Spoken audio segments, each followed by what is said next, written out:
여러분, 혹시 운전할 때 머리가 띵하게 아프거나 또는 어지러지하거나 집중이 이상하게 안 되는 경험이 있으신가요? 그렇다면 오늘 이 영상이 분명 도움이 될 것 같은데요. 등잔 밑이 어둡다고 너무나 당연한 기능이라 신경도 안 쓰다가 자칫 대형 사고로 이어질 수 있는 기능에 대해서 알아보도록 하겠습니다.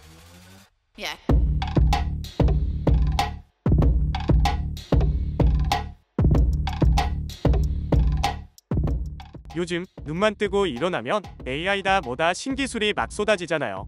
그러니 자동차 전자장비도 빠른 속도로 발전하고 있는데요. 이게 사실 운전자 입장에서는 상당히 편하죠. 많은 기능들이 스스로 알아서 동작하고 멈추고요. 반대로 생각하면 이런 전자장비에 대한 의존도가 너무 커진다는 것이죠. 이 모든 전장을 제어하는 것이 결국은 소프트웨어인데 이게 오류라도 나면 바로 사고로 이어질 수 있다는 게 문제죠. 오늘 설명드릴 이 기능은 이미 여러 브랜드의 모델에서 자동으로 제어하기도 합니다. 바로 공기순환장치에 관한 것인데요. 대부분 차량의 센터페시아에 위치하고 있죠. 즉, 기본 중의 기본 장치이고 그만큼 중요하다는 반증이겠죠. 왜 그런지 일단 저의 경험을 토대로 알아보겠습니다. 어느 추운 겨울날이었는데 친구들이랑 식사를 하고 집으로 돌아가는 길이었습니다. 운전한 지 한 10분쯤 됐을까요? 저를 비롯해서 모두 두통과 메스꺼움이 점점 심해지더라고요. 무식한 저는 단순히 식사 후에 식곤증 혹은 멀미라고 생각을 했죠. 문제될 것이 전혀 없었거든요. 꽤 추운 날씨였기 때문에 창문을 모두 닫고 공기순환도 내기 모드로 설정해 놓은 상태였었습니다. 근데 졸린 증상이 점점 심해지는 거예요.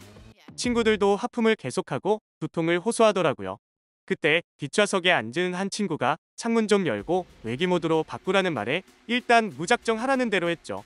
그리고 나서 몇 분 뒤부터는 조금씩 두통도 사라지고 유쾌하게 얘기하며 무사히 집으로 돌아왔습니다. 그때 왜 그런 상황이 발생한 것일까요? 정말 단체로 식곤증이라도 온 것이었을까요? 원인은 다름 아닌 차 안에 높은 이산화탄소 농도였던 것입니다.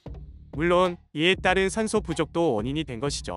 외부 공기의 유입이 전혀 없는 상태에서 차 안에 3명이 말하고 숨쉬고 하니 이산화탄소의 농도가 급격하게 오르고 이로 인해서 현기증과 같은 이상 증상이 발현된 것이죠.